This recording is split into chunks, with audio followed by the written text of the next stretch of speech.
Good afternoon everybody. ప్రియమైన విద్యార్థులారా, ఈరోజు మన క్లాసు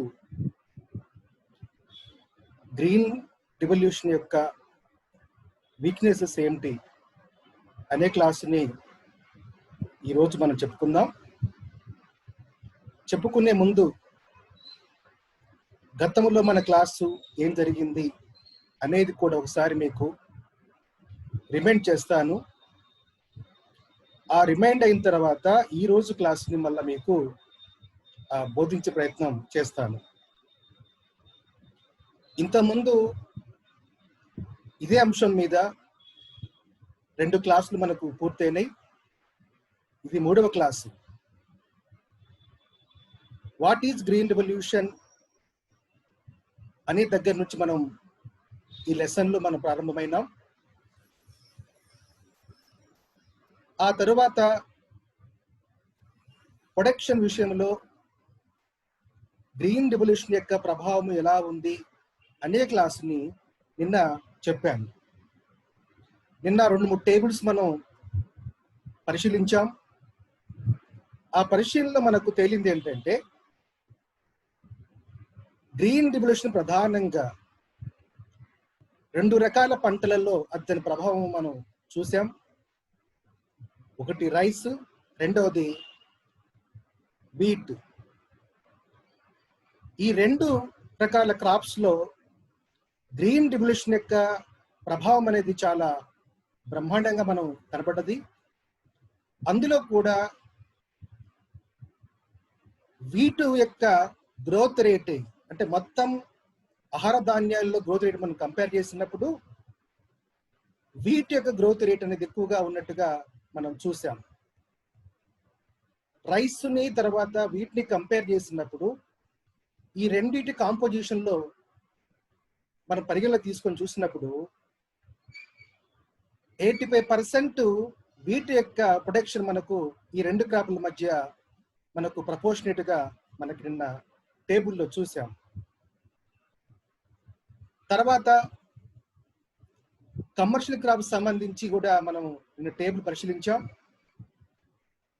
దాంట్లో ప్రధానంగా కాటన్లో దీని ప్రభావం ఎక్కువగా ఉన్నట్టుగా చూసాం. ఎస్పెషల్లీ ఆలుగడ్డలు అంటే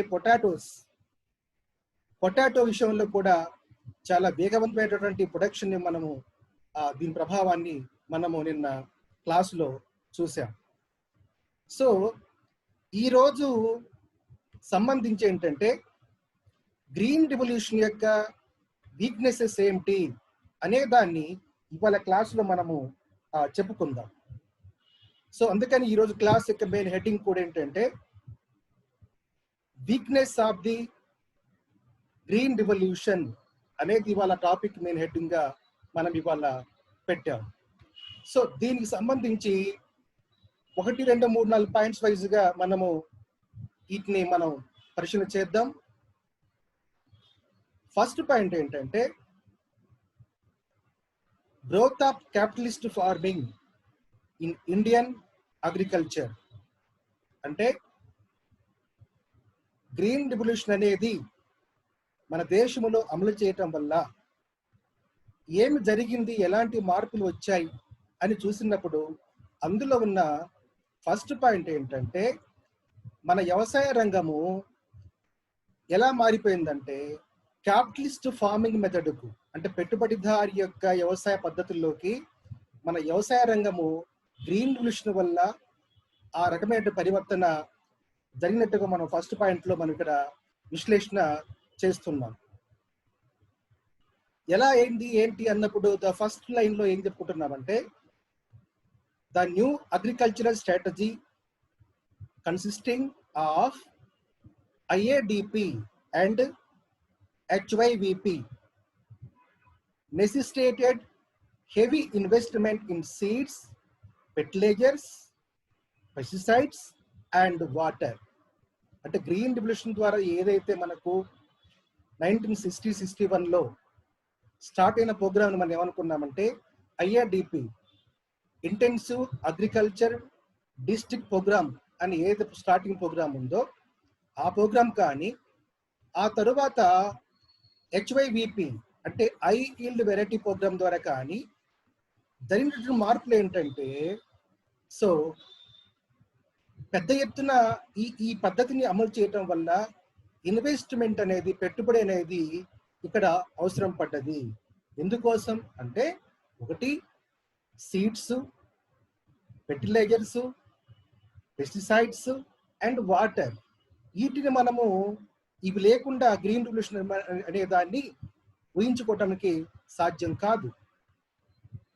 కాబట్టి ఈ రకమైన పద్ధతుల వల్ల వ్యవసాయ రంగంలో పెద్ద ఎత్తున పెట్టుబడి యొక్క ఇన్వాల్వ్మెంట్ అనేది జరిగింది. So this is first point.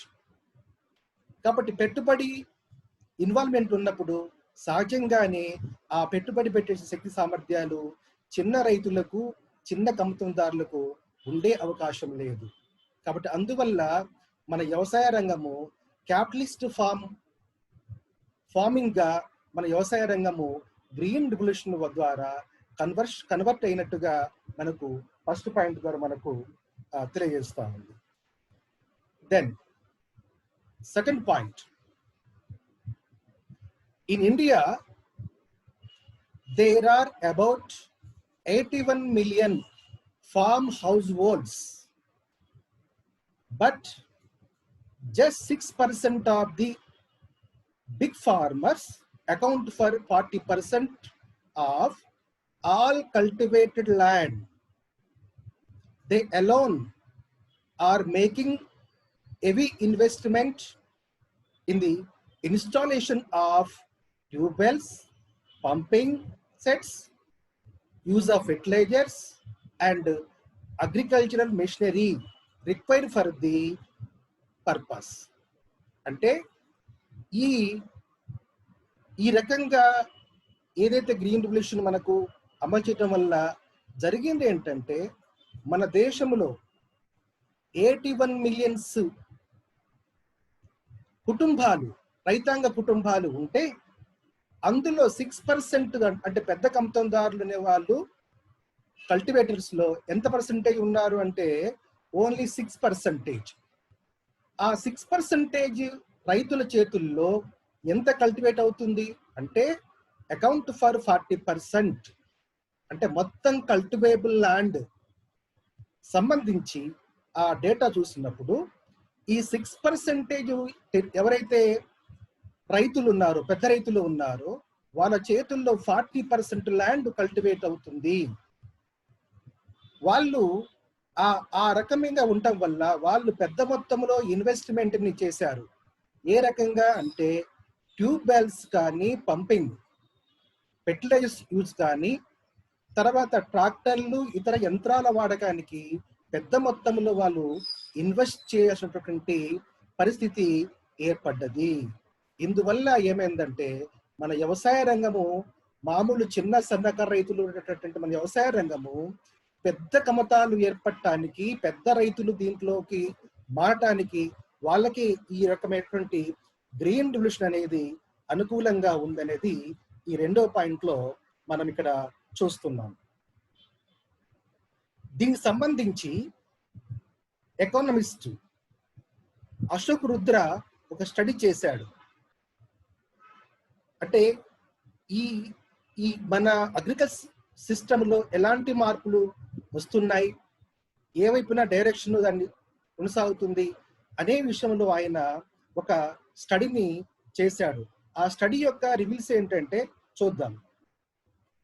Ashok Rudra study reveals evidence of the growth of gentlemen farmers comprising ex-servicemen, retired civil servants and urban-based businessmen, driving their income from industry and commerce, and who have recently taken up agriculture and industry.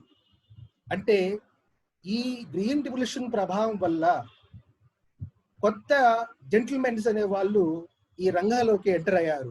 ఎవరా gentlemen's అంటే X service men's అంటే మిలిటరీలో పనిచేసేటటువంటి service mens కానీ, retired civil servants అంటే IAS స్థాయిలో పనిచేసేటటువంటి అలాంటి బ్యూరోక్రాట్స్ వాళ్ళు కానీ, తర్వాత పట్టణ ప్రాంతాలు బేస్ ఉన్నటువంటి వ్యాపారస్తులు బిజినెస్ మెన్స్ వాళ్ళు ఈ వ్యవసాయ రంగంలోకి ఎంటర్ అయ్యారు అనేటటువంటి స్టడీని మనకు అశోక్ రుద్ర యొక్క స్టడీ మనకు తెలియజేస్తుంది.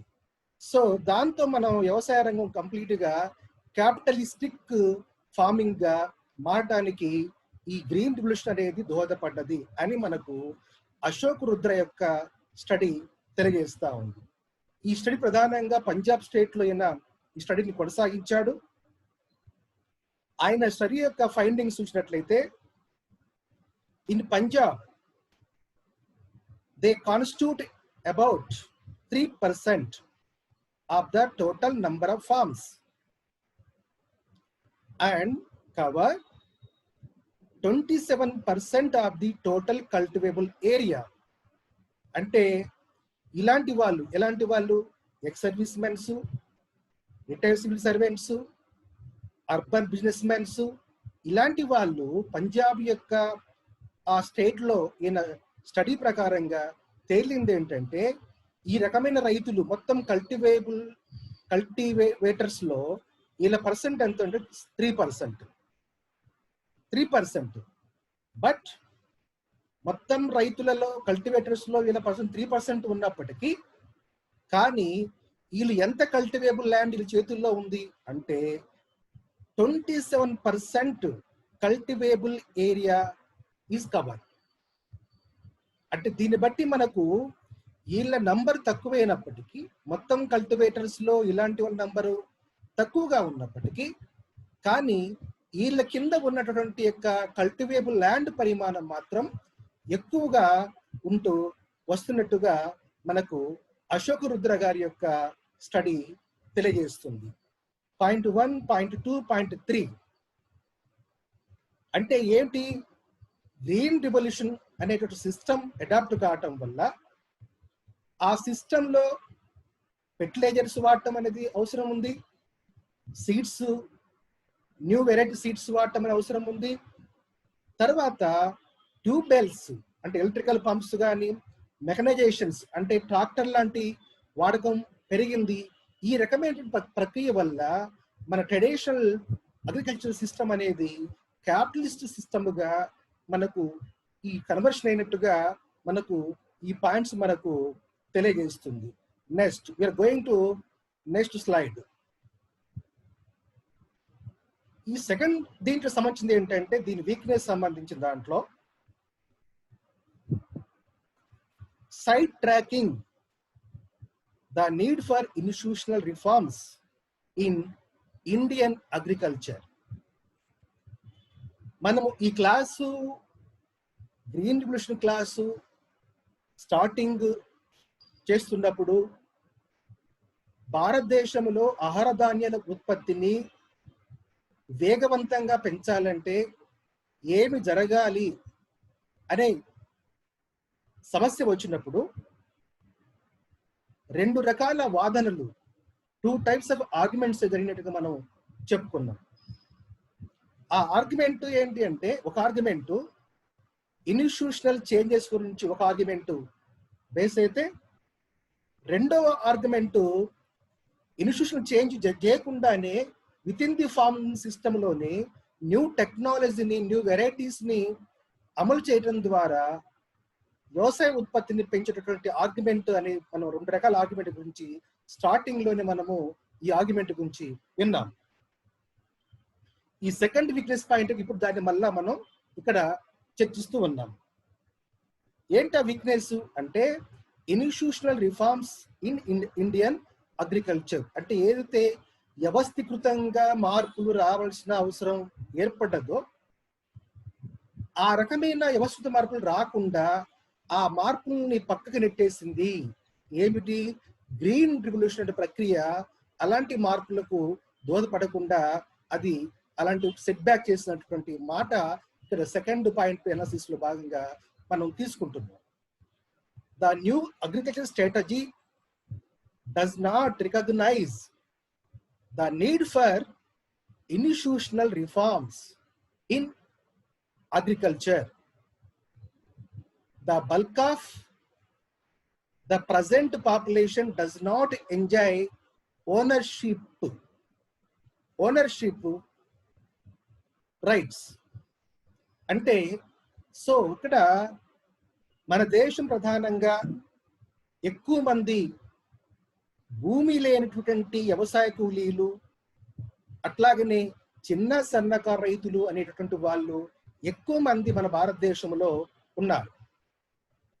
సో ఈ గ్రీన్ రెవల్యూషన్ రావటం ద్వారా, అంటే ఇన్స్టిట్యూషనల్ మార్పు అనేది జరగకపోవటం వల్ల మెజారిటీగా ఎవరైతే ప్రజలు ఈ ల్యాండ్లెస్ లేబర్స్ కానీ, స్మాల్ అండ్ మార్జినల్ పెజెంట్స్ కానీ, వాళ్ళ యొక్క ఓనర్షిప్ రైట్స్ ఏవైతే వాళ్ళకు రావాలో, దాని ద్వారా ఏవైతే ఫ్రూట్స్ ని వాళ్ళు పొందాలో అలాంటి ఫ్రూట్స్ పొందకుండా ఈ గ్రీన్ రెవల్యూషన్ అనేది ఆ ప్రక్రియని అడ్డుకుంది. సో ఎవరు వాళ్ళు ఈ మెజారిటీ ప్రజలు ఎవరు అంటే, ఒకటి స్మాల్ పిజెంట్స్ అంటే చిన్న రైతులు, అంటే దాదాపు 1 ఎకరము 2 ఎకరాలు ఆ రకంగా జస్ట్ ఒక లెస్ దెన్ 1 హెక్టార్ ఉన్నటువంటి ఆ రైతులు మొత్తం కూడా మనము చిన్న కమితందారులు ఉన్నారు, వాళ్ళని మనము స్మాల్ పిజెంట్స్ గా మనము కౌంట్ చేస్తున్నాం. వారొక తరగతి. రెండో తరగతి ల్యాండ్లెస్ లేబర్. ల్యాండ్లెస్ లేబర్ 2 రకాలుగా ఉంటారు. ఒకటి కంప్లీట్ గా భూమి లేకుండా రెక్కల కష్టం మీదనే ఆధారపడేటటువంటి ఒక తరగతి ఉంటుంది. రెండో తరగతి దాంట్లో ఎంతో కొంత భూమి ఉంటుంది, అంటే ఎకరమో అరెకరమో భూమి ఉంటుంది.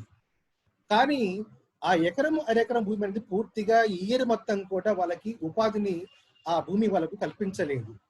అంటే సర్టెన్ టైం మాత్రమే సొంత భూమిలో పనిచేసి రిమైనింగ్ టైంలో వారు ఇతర ఫీల్డ్స్ మీద పనిచేస్తారు. సో అలాంటి వాళ్ళని మనం ఏమంటున్నామంటే landless labour. Right. Third point ఇక్కడ టెనెంట్స్. టెనెంట్స్ అంటే కౌలుదారులు, అంటే సొంత భూమి లేకుండా తనకు సొంత భూమి కొంత ఉండొచ్చు లేదా లేకపోవచ్చు. ఎవరైతే ల్యాండ్ ఓనర్స్ ఉంటుందో వాళ్ళ దగ్గర నుండి ల్యాండ్ను కొంత కాంట్రాక్ట్ బేస్ మీద, ఒక మెథడ్ బేస్ మీద తీసుకొని వాళ్ళు తమ శ్రమని ఇతరత్ర వాళ్ళు ధారపోసి పండించే వాళ్ళని మనము టెనెంట్స్ అంటున్నాం. యాక్చువల్ టెనెంట్స్ ల్యాండ్ రైట్స్ గురించి మనకు ల్యాండ్ రిఫార్మ్స్ యాక్ట్ లో ఉంది, కానీ ఆ ఇన్స్టిట్యూషనల్ మార్పు రాకుండా మనకు ఈ గ్రీన్ రెవల్యూషన్ ప్రక్రియ ఈ ప్రక్రియని అడ్డుకున్నది. సో దాంతో మనకు tenants, landless labour and peasants, small peasants, వీళ్ళు మొత్తం కూడా ల్యాండ్ ఓనర్షిప్ ని పొందే విషయంలో ఆ రకంగా ఒక రైతుగా వాళ్ళు ఒక రకమైన ఆ వాల్యూని, ఆ హ్యాపీని సో వాళ్ళు పొందడానికి అవకాశం లేకుండా మనకు ఈ గ్రీన్ రెవల్యూషన్ అనే ప్రక్రియ ఈ పద్ధతుల్ని అడ్డుకున్నది. ఇది గ్రీన్ రెవల్యూషన్ యొక్క వీక్నెస్ లో సెకండ్ వీక్నెస్ గా మనము ఈ క్లాస్ లో దీన్ని మీకు చెప్తున్నాము. థర్డ్ పాయింట్ ఏంటంటే వైడెనింగ్ డిస్పారిటీస్ ఇన్ ఇన్కమ్. అంటే హరిత విప్లవం వల్ల ఆదాయాల అసమానతలు ఏర్పడ్డాయి అనేది ఈ దీంట్లో ఉన్నటువంటి మూడో పాయింట్. ఏ రకంగా ఏర్పడ్డాయి అంటానికి మనం ఒక స్టడీని ఒకటి ప్రధానంగా తీసుకున్నాం. ఆ స్టడీని సిహెచ్ హనుమంతరావు గారు ఎకానమిస్ట్ ఈయన ఒక స్టడీ చేశాడు. ఆయన స్టడీలో ఉన్న ఫైండింగ్స్ ప్రకారం ఆయన మాటలో చెప్పాలంటే ఏంటంటే ఆయన ఇలా చెప్తాడు, technological changes have contributed to widening the disparities income between different region between small and large farms and between landowners on the one hand and landless labor and tenants on the other hand. ఏ రకమైన అసమానతలు ఏర్పడ్డాయి? Green revolution అంటే technological changes రావటం ద్వారా ఆదాయ అసమానతలు పెరిగాయి. వేటి మధ్య పెరిగినాయి అంటే ఈయన ప్రకారంగా ప్రాంతాల మధ్య అసమానత అనేది కూడా పెరిగింది. మరి చూడండి, గ్రీన్ రెవల్యూషన్ బాగా అమలైన రాష్ట్రాలు పంజాబ్, హర్యానా, వెస్ట్ యూపీ. మన తెలుగు రాష్ట్రాల్లో వచ్చినట్టయితే ఉభయ గోదావరి జిల్లాలు చూడండి, ఎక్కడైతే నీటి సౌకర్యం బాగా అందుబాటులో ఉండి గ్రీన్ రెవల్యూషన్ అమలైందో ఆ ప్రాంతాలు అగ్రికల్చర్గా చాలా అడ్వాన్స్డ్ స్టేజ్కి వెళ్ళిపోయాయి, అభివృద్ధి క్రమంలో వెళ్ళిపోయాయి. దీంతో ప్రాంతాల మధ్య ఒక ప్రాంతం డెవలప్ అయిన ప్రాంతంగా ఇంకొక ప్రాంతం డెవలప్ కాని ప్రాంతంగా ఈ రకమైన ప్రక్రియ అనేది గ్రీన్ రెవల్యూషన్ ద్వారా జరిగింది అని హనుమంతరావు గారి యొక్క స్టడీస్ లో ఆయన చూసినటువంటి కన్క్లూడ్ రిమార్క్స్ ఇవి. ఒకటి. రెండో రకమైనటువంటి డిఫరెన్స్ ఏంటి అంటే స్మాల్ అండ్ లార్జ్ ఫార్మర్స్ మధ్య, అంటే చిన్న రైతులు, చిన్న కమతందారులు, పెద్ద కమతందారులు. మనం స్టార్టింగ్ లో చెప్పుకున్నాం, గ్రీన్ రెవల్యూషన్ అనేది పెద్ద కమతందారులకు అనుకూలంగా ఉంది. ఏ రకంగా అంటే గ్రీన్ రెవల్యూషన్ ద్వారా నూతన వరి వంగడాలను పర్చేజ్ చేయడానికి కానీ, ఎరువులు లేదా పెస్టిసైడ్స్ ని పర్చేజ్ చేయడానికి కానీ, లేదు న్యూ టెక్నాలజీ వాడటము అంటే ట్రాక్టర్లు, యంత్రాలు లాంటివి వ్యవసాయ రంగంలో వాడటానికి కానీ, నీరు పంపు చేయడానికి ఉండేటువంటి ఎలక్ట్రికల్ పంప్స్ వాడే విషయానికి కానీ, ఇలాంటివి ఇన్వెంట్ చేయాలంటే పెద్ద మొత్తంలో పెట్టుబడి అనేది అవసరం అవుతుంది. ఆ పెట్టుబడి పెట్టేటటువంటి సామర్థ్యము చిన్న రైతులకు ఉండే అవకాశం లేదు. కాబట్టి పెద్ద రైతులకు ఇది అనుకూలంగా ఉంది.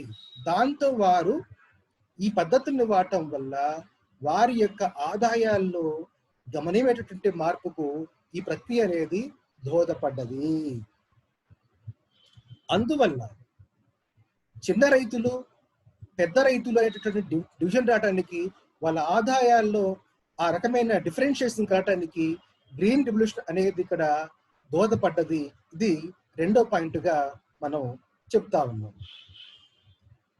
తర్వాత land owners between landless labour and tenants. ఇక్కడ ల్యాండ్లెస్ లేబర్ కి ఎట్లాగో అతను పూర్తిగా తన యొక్క శ్రమ మీదనే ఆధారపడతాడు కాబట్టి అతనికి ఎలాంటి భూపరమైన సోర్స్ లేదు కాబట్టి అతనికి ఇక వేరే ఆదాయం వచ్చే అవకాశము లేదు. వారు తర్వాత టెనెంట్స్ అంటే కౌలు రైతులు, వీరు కూడా కేవలం శ్రమ మీదనే ఆధారపడి ఉంటారు కాబట్టి సో ఓనర్షిప్ ల్యాండ్స్ ఉన్న వాళ్ళకే ఏదైతే గవర్నమెంట్ నుంచి రావాల్సిన సబ్సిడీస్ కానీ, సపోర్ట్ కానీ రైతులకు ఓనర్స్ ఎవరైతే ఉందో వాళ్ళకు దొరుకుతుంది తప్ప టెనెంట్స్ కానీ ల్యాండ్లెస్ లేబర్స్ కానీ దొరికే అవకాశము ఆ సపోర్ట్ అనేది లేదు. దానివల్ల రైతులకు, భూమి లేని వారికి, కౌలుదారుల మధ్య ఆదాయాల్లో అసమానతలు అనేవి పెరగటానికి ఈ ప్రక్రియ అనేది తోడ్పడ్డది. ఆల్రెడీ మీకు దీని ఉదాహరణగా చెప్పాలంటే ఇటీవల తెలంగాణ రాష్ట్ర ప్రభుత్వము రైతు బంధు అనే పథకాన్ని ప్రవేశపెట్టింది. ఆ పథకము ఉద్దేశం ఏంటంటే ఎవరైతే రైతులుగా ఉండి సేద్యం చేస్తున్నారో వారికి ఫైనాన్స్ పరంగా సపోర్ట్ చేయడానికి ఆ పథకం యొక్క ఉద్దేశం. కానీ దానికి ఎలాంటి సీలింగ్ అనేది పెట్టలేదు. ఎంత భూమి ఉన్నా కూడా అంత భూమికి ఆ పథకానికి ఇచ్చేశారు. రెండోది, దాదాపుగా మన రాష్ట్రంలో ఎక్కువ మంది కౌలు రైతులు ఉన్నారు. అంటే యాక్చువల్ ఓనర్ వేరు, ఆ ఆ ల్యాండ్ మీద పనిచేస్తున్నటువంటి కల్టివేటర్ వేరు. కానీ ఎవరైతే సేద్యం చేస్తున్నారో వారికి ఈ పథకం అనేది వర్తించడం చేయలేదు. దాని ద్వారా ఉద్దేశం, పర్పస్ ఏంటి? వ్యవసాయం చేస్తున్నటువంటి వారికి ఫైనాన్స్ పరంగా సపోర్ట్ కోసం పథకాన్ని పెట్టారు. కానీ వీళ్లకు కౌలు రైతులకు ఈ పథకాన్ని చేయకపోవటం వల్ల ఎవరైతే కల్టివేట్ చేయనప్పటికీ యాక్చువల్ ఓనర్స్ గా ఉన్నారో వారికి ఈ పథకం వల్ల లాభం అనేది జరిగింది. యాక్చువల్ గా కల్టివేట్ చేయని వారందరూ కూడా పెద్ద ఎత్తున ఈ పథకం ద్వారా లాభపడ్డారు. దీంతో సహజంగానే ఏమవుతుందంటే ల్యాండ్ ఓనర్స్, ల్యాండ్లెస్ లేబరు లేదా టెనెంట్స్ కు మధ్య ఆదాయ అసమర్థ పెరగటానికి మన ప్రజెంట్ ఈ సిస్టమ్ అనేది ఆ రకంగా జరిగినట్టుగా సేజ్ హనుమంతరావు గారి యొక్క స్టడీ మనకు తెలియజేస్తుంది. తర్వాత వచ్చిన మార్పులలో అగ్రికల్చరల్ గ్రీన్ బుష్ యొక్క వీక్నెస్ దాంట్లో ఫోర్త్ పాయింట్ ఏంటంటే socio economic relations in rural areas. అంటే సామాజిక ఆర్థిక సంబంధాలు, అంటే గ్రామీణ ప్రాంతాల్లో సామాజికంగా ఆర్థికంగా ఎలాంటి మార్పులు జరిగాయి అనే పాయింట్ని ఇక్కడ చూస్తున్నాం. దేని ద్వారా ఈ మార్పులు జరిగాయి అంటే గ్రీన్ రివల్యూషన్ సిస్టమ్ అమలు కావటం వల్ల మన గ్రామీణ సమాజంలో ఎలాంటి సామాజిక ఆర్థిక మార్పులు జరిగాయి అనేది మనము పాయింట్ టు పాయింట్ వైజ్ గా ఇక్కడ పరిశీలన చేద్దాం. దీనికి సంబంధించి కొన్ని స్టడీస్ జరిగినాయి. ముందుగా ఆ స్టడీస్ మీకు చెప్పిన తర్వాత ఆ స్టడీస్ యొక్క ఫైండింగ్స్ ఏంటనేది తర్వాత మనం ఆ విషయంలోకి ఎంటర్ అవుదాం. మనకు యుఎస్ఏ ఎయిడ్ అటువంటి ఒక ఆర్గనైజేషను, తర్వాత ఫ్రాన్సైన్ ఫ్రాంకెల్ అనేటువంటి ఒక రకమైనటువంటి గ్రూప్ ఆఫ్ ఆర్గనైజేషను, తర్వాత ఇలాంటి వాళ్ళు కలిపి ఒక స్టడీని మన భారతదేశంలో గ్రీన్ రివల్యూషన్ ద్వారా ఎలాంటి మార్పులు జరిగినాయి అనే దాని మీద వాళ్ళు ఒక స్టడీ చేశారు. ఆ స్టడీ యొక్క ఫైండింగ్స్ ఏంటంటే, అందులో ఫస్ట్ ఫైండింగ్ ఏంటంటే cultivators of 2-3 acres did not manage to increase yield from the application of fertilizers. అంటే ఎవరైతే చిన్న రైతులు ఉన్నారో ఆ చిన్న రైతులు అనేవారు ఫెర్టిలైజర్స్ ఈ వాడేటటువంటి ప్రక్రియని ఆధారం చేసుకొని ఉత్పత్తిని పెంచేటటువంటి ఆ ఉత్పత్తి పెరిగి ఆ పెరిగిన ఉత్పత్తి యొక్క ఫలాలు పొందే విషయంలో చిన్న రైతులు అనేవాళ్ళు 2-3 acres రైతులు అనేవాళ్ళు ఆ రకమైన దాన్ని వాళ్ళు పొందలేకపోయారు అనేటువంటి ఒక ఫైండింగ్ ని వాళ్ళ ఈ స్టడీస్ మనకు చెప్తా ఉంది. అదొకటి. రెండోది అంశం ఏంటంటే దీంట్లో small and marginal farmers are forced to take some land on lease. అంటే ఈ రకమైన మనం గ్రీన్ రివల్యూషన్ టైప్ వ్యవసాయం చేయాలంటే ల్యాండ్ ఏరియా పెద్ద మొత్తంలో ఉంటేనే సాధ్యం అవుతుంది. ఫర్ ఎగ్జాంపుల్ ట్రాక్టర్ ద్వారా వ్యవసాయం చేయాలంటే 1 ఎకరమో 2 ఎకరాలు ఉన్న వాళ్ళు ట్రాక్టర్ని మెయింటైన్ చేయడం కష్టం. ఎందుకంటే దాని యొక్క ట్రాక్టర్ ఎక్కువ మొత్తంలో కల్టివేబుల్కు ఉపయోగపడేటటువంటి మెషిన్ కాబట్టి. సో ఈ స్మాల్ అండ్ మార్జినల్ ఫార్మర్స్ ఏమయ్యారంటే వాళ్ళందరూ కూడా టెనాంట్స్ కు అంటే ల్యాండ్ లీజ్ కు ఫోర్స్గా నెట్టబడ్డారు. సో ఇది ఆ రకంగా వాళ్ళు ఆ వైపున ఫోర్స్గా నెట్టబడ్డారనేది రెండో అంశంగా వాళ్ళ స్టడీ ఫైండింగ్స్ లో ఉంది. మూడో అంశం ఏంటంటే big farmers have made the greatest gains. So already ఇంత ముందు కూడా మనం ఈ విషయాన్ని ప్రస్తావించాం. హనుమంతరావు గారి స్టడీస్ లో కానీ అశోక్ రుద్ర గారి స్టడీస్ లో కానీ ఈ పాయింట్ మనకు ఆల్రెడీ మెన్షన్ అయింది. సో ఇప్పుడు దీంట్లో కూడా వచ్చిన పాయింట్ ఏంటంటే, పెద్ద రైతులు అనే వాళ్ళు ఎక్కువ ఫలితాలని, ఎక్కువ రాబడిని ఈ యొక్క గ్రీన్ రెవల్యూషన్ ద్వారా పొందగలిగారు అనేది కూడా ఇక్కడ ఈ యుఎస్ఏడ్ కానీ ఇతర స్టడీస్ మనకు చెప్తా ఉన్నాయి. సో కాబట్టి సో ఇది మనము చూడాలి. తర్వాత స్లైడింగ్ ఏంటంటే ఇంకొక స్టడీ. సో ఈయన యుధాంట్ ఈయన ఎవరు అంటే, ఈయన farmer secretary general of UNO, అంటే ఐక్యరాజ్య సమితి యొక్క మాజీ సెక్రటరీ జనరల్ గా ఉన్నటువంటి ఈ ఉదాంట్ అయినటువంటి ఆయన ఒక అబ్జర్వేషన్ చేశాడు. ఈ గ్రీన్ రెవల్యూషన్ గురించి ఆయన అబ్జర్వేషన్ చేశాడు. ఏంటి అబ్జర్వేషన్ అంటే, ఆయన ఒక కాషన్ ఇచ్చాడు. ఆ అబ్జర్వేషన్ ప్రకారంగా ఒక వార్నింగ్ ఇచ్చాడు. ఏమన్నాడు? ఆ వార్నింగ్ ఏంటి? టు డెవలపింగ్ కంట్రీస్, ఏవైతే అభివృద్ధి చెందిన కంట్రీస్ ఉన్నాయో వాటికి ఒక హెచ్చరికని చేశాడు. ఏంటి హెచ్చరిక అంటే, there are many observe who account that if to market forces, the green revolution is likely to benefit primary those farmers who are already engaged in commercial production rather than subsistence farmers, and among commercial farmers, big ones more than small producers. అంటే ఇక్కడ ఈ green revolution విధానం వల్ల ఏం జరుగుతుంది ఈ developed countries లో అంటే, చిన్న రైతుల కంటే కూడా పెద్ద రైతులు అనే వాళ్ళు ఈ గ్రీన్ రెవల్యూషన్ వల్ల ఎక్కువ ప్రయోజనాన్ని పొందుతున్నారు. సో అందువల్ల ఏమవుతుందంటే, ఫార్మింగ్ సిస్టంలో ల్యాండ్ కాన్సన్ట్రేషన్కి కానీ ఎకనామిక్ కాన్సన్ట్రేషన్కి కానీ ఈ ప్రక్రియ అనేది డెవలప్డ్ కంట్రీస్లో ఉపయోగపడుతుంది. ఇలాంటి ప్రక్రియ రావటం వల్ల ఎకనామిక్ ఇన్ఈక్వాలిటీస్ పెరుగుతాయి. అందువల్ల సమాజంలో ఒక అన్సర్టైనిటీ, అంటే అనిశ్చిత పరిస్థితి అనేది ఏర్పడుతుంది.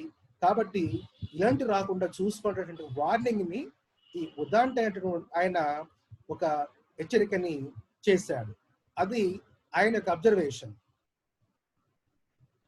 నెక్స్ట్ అబ్జర్వేషన్ స్టడీ ఎవరిది అంటే వికేఆర్వి రావు. ఈయన మనకు ఇండియన్ ఎకానమిస్ట్. ఈయన ఇండిపెండెన్స్ కంటే ముందు బ్రిటిష్ ఇండియాలో కూడా ఎకానమిస్ట్ గా కొనసాగాడు, చాలా స్టడీ చేశాడు. ఆఫ్టర్ ఇండిపెండెన్స్ తర్వాత కూడా ఈయన మన దేశంలో ఎకానమిస్ట్ గా ఈయన ఉన్నాడు. ఈయన అబ్జర్వేషన్ ఏంటంటే, it is now well known that the so called green revolution which helped the countries to rise its output of food grains has also been accompanied by widening of the range of inequality in rural incomes, the loss of their status as tenants, a number of small farmers, and the emergence of social economical tensions in the countryside. So ఈయన కూడా ఉదాంట్ అయితే ఏం చెప్పాడు అంటే, గ్రామీణ ప్రాంతాల్లో ఏవైతే మార్పులు జరుగుతున్నాయో ఆ మార్పుల వల్ల వ్యవసాయ ఉత్పత్తి పెరిగిన మాట వాస్తవం. కానీ చిన్న రైతులు ఆ పెరిగిన ఉత్పత్తిని వాళ్ళు పొందలేకపోతున్నారు. పెద్ద రైతులు మాత్రమే ఆ ఫలాల్ని అందుకుంటున్నారు. అందువల్ల ఆదాయ అసమానతల్లో ఒక స్థిరమైనటువంటి గ్యాప్ అనేది పెరుగుతూ ఉంది. ఇందువల్ల గ్రామీణ ఆర్థిక వ్యవస్థలో ఒక టెన్షన్, ఒక అన్సర్టైన్ ఒక టెన్షన్ అనేది పెరిగే అవకాశం ఉందనే మాట వికే.ఆర్వి రావు గారు ఇది ఈ మాటని వారు చెప్పటం జరిగింది. సో తర్వాత స్లైడ్ ఏంటంటే ఇది ప్రధానంగా ఎంప్లాయ్మెంట్ కి సంబంధించి. మనము గ్రీన్ రివల్యూషన్ 2 రకాల ప్రభావాల్ని మనం మొదట చెప్పుకున్నాం. ఒకటి ప్రొడక్షన్ లో దాని ప్రభావం ఎలా ఉందని దాన్ని మనం చెప్పుకున్నాం. యాజ్ వెల్ యాజ్ ఎంప్లాయ్మెంట్ ఇష్యూలో కూడా దీని ప్రభావాన్ని మనం పరిశీలన చేయాలి. ఇప్పుడు ఎంప్లాయ్మెంట్ కి సంబంధించిన దాని గురించి ఇప్పుడు ఈ స్లైడ్ లో మనము ఈ పరిశీలన చేస్తున్నాం. ప్రాబ్లమ్ ఆఫ్ లేబర్ డిస్ప్లేస్మెంట్ అంటే గ్రీన్ రివల్యూషన్ వల్ల లేబరు ఒక ప్రాంతం నుండి ఇంకో ప్రాంతాలకు వలసలు వెళ్ళటానికి ఈ ప్రక్రియ అనేది దోహదపడ్డది అనేది ఇక్కడ మనం దీన్ని చర్చించబోతున్నాం. Very few studies are available to assess the impact of the mechanization introduced under the grab of green revolution in terms of displacement of the labor. అంటే వ్యవసాయ రంగంలో మెకనైజేషన్ జరగటం వల్ల, అంటే కట్టె నాగళ్ళు పోయి యంత్రాలు అంటే ట్రాక్టర్లు ఇప్పుడు వాటితో కల్టివేట్ చేస్తున్నాం. అంతేకాకుండా ఇటీవల కాలంలో కలుపు తీసే, అంటే అందులో ఉన్న వేస్ట్ కలుపు తీయటానికి కానీ, తర్వాత క్రాప్ని కట్ చేయడానికి కానీ, తర్వాత కట్ అయినటువంటి క్రాపింగ్ని మళ్ళా ధాన్యంగా మార్చడానికి కూడా ఇలా పెద్ద ఎత్తున వ్యవసాయ రంగంలో యాంత్రికత అనేది పెరుగుతారు. అందువల్ల అప్పటికే వ్యవసాయ రంగం మీద ఎవరైతే ఆధారపడిన వ్యవసాయ కార్మికులైన వాళ్ళు తమ ఉపాధిని కోల్పోవటం అనేది జరుగుతున్నది. దాన్ని డిస్ప్లేస్మెంట్ అని అంటున్నాం. దీనికి సంబంధించి సిహెచ్ హనుమంతరావు గారు ఆయన అబ్జర్వేషన్ ఏంటంటే, ఆయన the green revolution is regarded as a package consisting of HYV and fertilizers its contribution to employment. It has been substantial also. Tubells seems to have contributed significantly to the employment of labor. అంటే ఈ నూతన వరి వంగడాలు వాడటం కానీ, తర్వాత ట్యూబెల్స్ అంటే water pumping system సంబంధించిన దాంట్లో ఈ ట్యూబెల్స్, తర్వాత ఎలక్ట్రికల్ పంప్స్ ఇలాంటి వాడటం ద్వారా కానీ, సో ఏమైందంటే, సో మ్యాన్ యొక్క ఇన్వాల్వ్మెంట్ అనేది, అంటే వర్కింగ్ మ్యాన్ యొక్క ఇన్వాల్వ్మెంట్ అనేది తగ్గుతుంది. సో అది ఆయన అబ్జర్వేషన్. తర్వాత సెకండ్ అబ్జర్వేషన్ ఏంటంటే, Martin H billing and Arjun Singh ఈ ముగ్గురు కలిసి ఒక స్టడీని చేశారు. వాళ్ళ స్టడీ యొక్క అబ్జర్వేషన్ ఏంటంటే, Arjun Singh have made an attempt to quantity the labour displacement effects in the wheat growing areas of Punjab with different degrees of mechanisation. So ఈ లెవెల్లో పంజాబ్లో ప్రధానంగా వీట్ క్రాప్ ఉన్నటువంటి ఏరియాల్లో ఈ మెకనైజేషన్స్ దాంట్లో రావటం వల్ల, లెవెల్ ఆఫ్ మెకనైజేషన్స్ రావటం వల్ల ఏం మార్పు జరిగింది అనేది వాళ్ళ ఫైండింగ్స్ మనం చూసినట్లయితే వాళ్ళు చెప్తున్నారు. 55% of labour displaced was expected to be caused by tractors, pump sets, and 33% by thresher and రేపర్స్.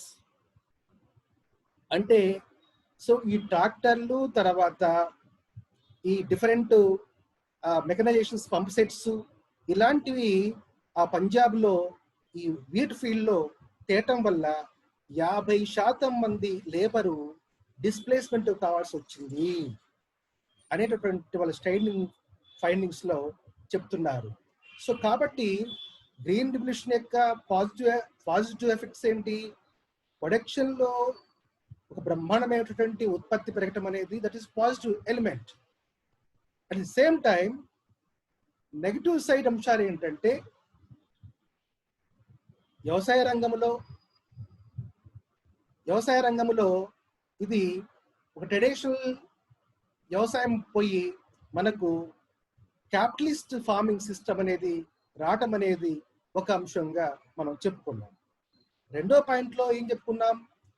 Economic inequalities. అంటే పెద్ద రైతులే ఈ పథకం వల్ల బాగా గెయిన్ అవుతున్నారు, చిన్న రైతులు ఎక్కువ ఈ పథకం వల్ల లాభం పొందలేకపోతున్నారు. ఇందువల్ల రైతాంగంలో ఉన్నటువంటి కల్టివేటర్స్ మధ్య ఆదాయ అసమర్థత పెరగటానికి ఈ పథకం అనేది తోడ్పడ్డది అనేది రెండో పాయింట్గా మనం చూస్తున్నాం. లాస్ట్ పాయింట్ ఏంటంటే లేబర్ డిస్ప్లేస్మెంట్. అంటే వ్యవసాయ రంగంలో యాంత్రీకరణ పెరగటం మూలంగా అప్పటి వరకు ఆ పంటల మీద, వ్యవసాయం మీద ఎవరైతే ఆధారపడుతున్నటువంటి శ్రామికులు ఉన్నారో వాళ్ళందరూ కూడా ఉపాధి కోల్పోయి వేరే ప్రాంతానికి డిస్ప్లేస్మెంట్ కావటం అనేది జరిగింది. ఇవి ప్రధానంగా సో వ్యవసాయిక గ్రీన్ రివల్యూషన్ సంబంధించి ఆ గ్రీన్ రివల్యూషన్ నెగిటివ్ పాయింట్స్ సంబంధించినటువంటి సమాచారము ఇవాల్టితో విద్యార్థులారా, ఇవాల్టితో ఈ క్లాసుని ముగించి సో రేపటి క్లాసు మనము వేరే క్లాసు మనము చెప్పుకుందాం. సో దాన్ని చెప్తూ ఈరోజు ఇంతవరకు మీరు క్లాసు విన్నందుకు మీ అందరికి కూడా అభినందనలు తెలియజేస్తూ క్లాసుని ముగిస్తున్నాను. Thank you.